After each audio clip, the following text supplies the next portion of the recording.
네, 서동수의 글로벌 마켓 리더 메리츠 홈증권 서동수 과장과 얘기를 나눠보도록 하겠습니다. 안녕하십니까? 네, 안녕하세요. 네. 자, 오늘 서동수 과장과 어떤 내용들 우리가 얘기를 좀 나눠볼지 먼저 이슈부터 확인을 해보도록 하겠습니다. 네, 중국의 악재 일부 해소라는 주제를 가지고 좀 얘기를 나눠보도록 하죠.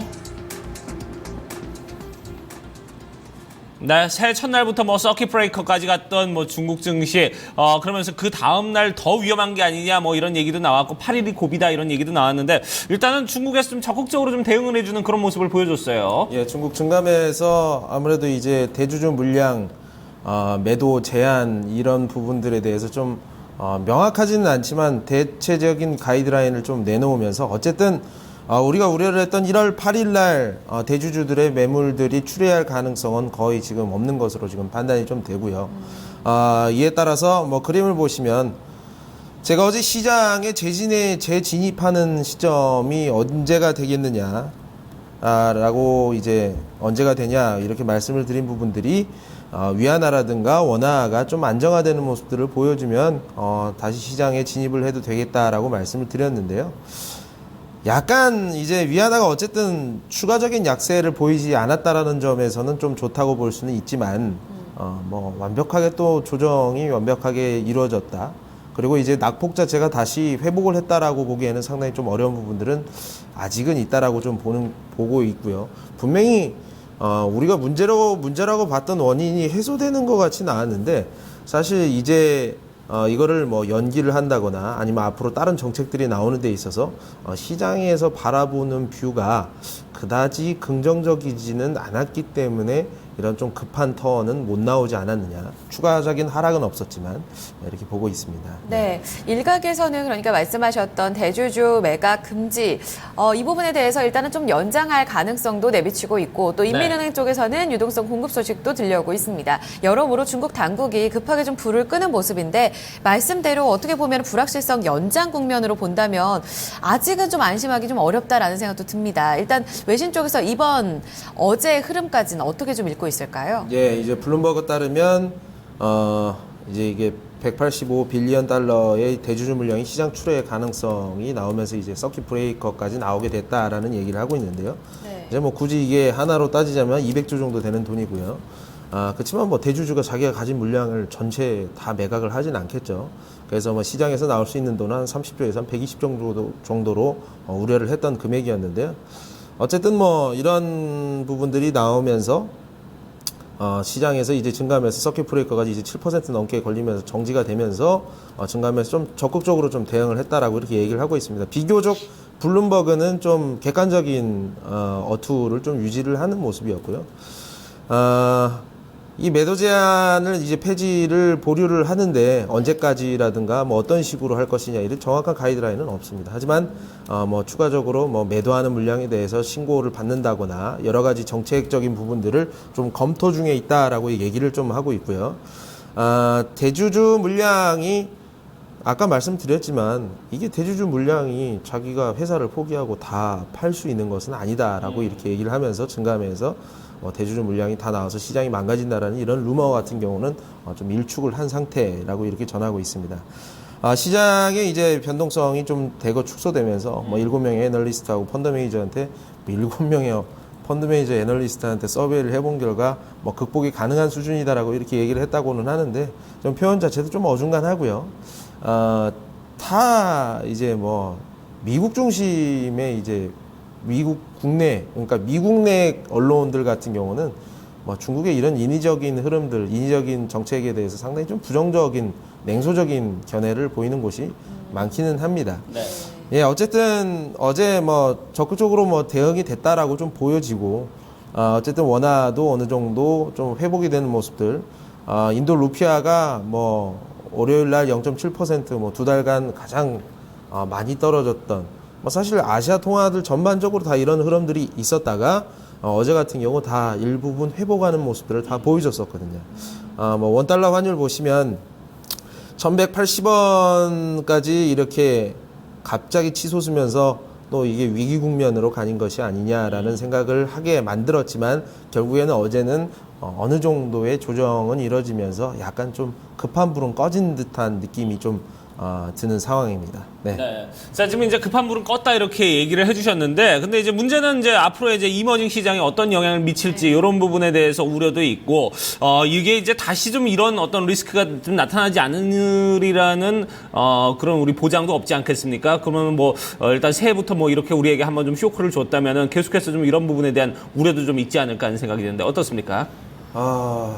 이번 올해 시장이 어느 정도 무서운 시장인지를 양일간의 시장 흐름을 통해서 많이 보실 수 있었던 것 같아요. 리스크 민감도 자체가 상당히 좀 높은 시장이 형성이 돼 있고 조그만 트리거가 나오게 되면 시장은 여탈 거 없이 무너지는 현상들이 많이 나오고 있습니다. 개인 투자자분들이 그냥 그 장난으로 시장을 했다가는 돈을 굉장히 많이 이렇게 손해를 보기 쉬운 시장이라는 좀 생각이 많이 드는데요. 이머징 증시하고 통화는 제한적인 안정화라고 제가 이렇게 표현을 드렸었는데 안정화가 됐다라고 지금 완전히 보기에는 상당히 좀 어렵다라고 좀 보고 있습니다. 위안화가 이 약세가 되는 국면들 이런 것들 다시 좀 지속적인 모니터링이 좀 필요하다라는 측면, 이머징 통화 모두가 좀 그런 상황이고요. 코스닥 시장 내에서 특정한 섹터 내, 제가 항상 계속 말씀드렸던 10년 동안 가장 잘 나갔던 섹터, 이머징 내에서 잘 나갔던 넘버 3 섹터, 헬스케어, 신재생 에너지, 소비재 섹터 이런 얘기들을 말씀을 계속 드렸었는데요. 여기에서 제한적으로 이럴 효과가 코스닥 내에서만 나오지 않겠느냐. 코스피보다는 코스닥에서 이런 효과가 나올 가능성이 상당히 크다라는 얘기들이 실질적으로 지금 1월 들어서 나오고 있는데요. 아주 좀 주의 깊은 매매가 좀 많이 필요한 시점이 아닌가 좀 생각이 듭니다. 네. 관련 섹터를 좀 압축해서 본다면 어느 쪽을 보시는 건가요? 그러니까 이제 신재생 에너지에서는 전기차 부분들이 상당히 좀 괜찮은 것 같고요. 네. 그렇지만 이제 많이 올랐던 부분에 이제 눌림목을 항상 공략을 하시는 부분들을 좀 말씀드리고 싶습니다. 네. 어제 같은 경우 전기차 섹터에서 상당히 좀 큰 폭의 상승을 보이는 주 기업들이 많았었는데 네네. 이러한 기업들 눌림목에서 계속 공략을 좀 하시고요. 제가 말씀드리는 중국 관련된 소비재 그리고 근데 다 이렇게 좀 최근에 한 20-30% 올랐죠. 굉장히 빠른 속도로 지금 수익이 나고 있는 상황이기 때문에 여기서 적극적으로 올라타라고 말씀드리기가 좀 어중간하기는 합니다만 일부분은 분명히 포션을 가져가야 됩니다. 그러니까 풀 신용으로 딱 잡아라 이거는 절대 아니고요. 현금 자산으로 일부분을 잡아서 현금을 가져서 더 빠지면 내가 다시 추가 매수했을 정도는 해야지만 이런 효과를 누릴 수 있다. 하지만 언제든지 이제 좀 이 상황이 언제든지 조정이 오고 이제 조정이 깊게 들어가게 되면은 시장을 가볍게 발을 빼야 되는 상황이 올 수 있기 때문에 일부 포션을 좀 유지를 하시는 부분들이 좀 필요하다라고 좀 정리를 드릴게요. 네. 어떻게 보면 보유의 영역으로 꾸준히 좀 들고 가는 전략이 필요할 것 같고요. 조정 시에 좀 우리가 기회를 노려볼 수 있다는 부분, 그렇지만 우리가 기대할 수 있는 부분은 상당히 차별화된 전략으로 이어진다는 부분 다시 한번 강조를 드렸습니다. 대주주 매각 금지 조치 자체가 상당히 악재가 아님에도 불구하고 시장이 많이 얼어붙어 있는 상황인데요. 다시 한번 글로벌 증시에 악재로 작용하고 있는 저유가도 문제입니다. 두 번째 이슈로서 다시 한번 정리해드리겠습니다. 네, 두 번째 이슈는 고통의 나날들이라는 주제를 가지고 얘기를 나눠보도록 하겠습니다. 네, 지금 유가 시장도 지금 무너져 있는 상황이고 원자재 시장도 무너지고 있는 상황이고 이러다 보니까 여기에 의존하고 있는 국가들의 경제가 지금 최근에 근간이 상당히 좀 흔들리는 이런 모습들이 보여지고 있습니다. 네, 맞습니다. 제가 이제 이게 데일리로 매일 그 이머징 국가들은 또 원자재에 편중돼 있는 국가들 아닌 국가들 이렇게 나눠서 이 통화 차트 맨날 이거 한 10개국, 20개국 이렇게 돌려보는 것도 참 일인 것 같아요. 근데 좀 우려가 되는 것이 브라질 헤아라라든가 터키라든가 남아프리카라든가 이제 브라질 그림 한번 보실까요? 네. 브라질 헤아라 한번 보시면요. 좀 차별화가 돼 있습니다. 이게 지금 패턴을 그리지를 않고 패턴을 좀 있기는 한데 지속적으로 좀 약세가 되는 모습들을 좀 보실 수가 있을 것 같아요. 그래서 지금 그림이 안 나와도 상관없어요. 원화 같은 경우에는 어느 정도 이렇게 패턴을 만들어가면서 갑니다. 근데 이거는 그냥 남아프리카 랜드 같은 경우는요, 쉬지 않고 지금 계속 약세가 진행이 되고 있어요. 이런 부분들이 제가 원자재 수출하는 국가들은 좀 환율 흐름이 차별적으로 나올 수 있다. 이머징 내에서. 근데 그게 지금 실제로 이루어지고 있다라는 측면이 우리가 생각하고 있는 리스크, 지금 저유가로 뭐 우리 기름 넣을 때 되게 행복합니다만, 기름 넣을 때 되게 좋은데, 네. 진짜 이 굉장히 그 고통받을 수 있는 그 레벨이 계속 유지가 되고 있는 상황입니다. 사우디에서 이란 뭐 시아파고 수니파고 뭐 사형을 집행하면서 굉장히 이렇게 갈등이 고조가 되는 상황에서도 유가 시장이 전혀 반응을 하지 않는다는 거. 그러니까 거의 이거는 거의 뭐 송장 수준의 시장이다라고 보시면 될 것 같아요. 그야말로 그러니까 센티멘트 자체가 지정학적 리스크에도 전혀 반응을 하지 않을 정도로 안 좋다라는 말씀이신 거잖아요. 앞으로 원자재 수출국 통화 약세가 상당히 또 급격하게 진행이 되게 된다면 올 한 해는 정말 환율 전쟁에 있어서 상당히 또 피해가 크지 않을까라는 우려들도 많이 나오고 있거든요. 일단 이 부분에 대해서 외신들 반응 어떻습니까? 예, 일단 뭐 이거는 이제 사우디의 예를 지금 좀 네. 가져왔는데요. CNN 머니 따르면 뭐 지난번에도 말씀드렸지만 재정 75% 원유에 의존하는 국가입니다. 기름값을 이제 국내에서 가솔린 이제 주유 가격을 50%를 올렸어요. 그리고 이제 수도세, 전기세도 이제 보조금을 줬던 것을 이제 철폐하는 부분들. 그리고 소득세도 원래 안 걷습니다. 이 나라가 얼마나 재밌는 나라냐면 기름값, 그러니까 이제 헬스케어, 의료비, 그리고 학교도 공짜고요.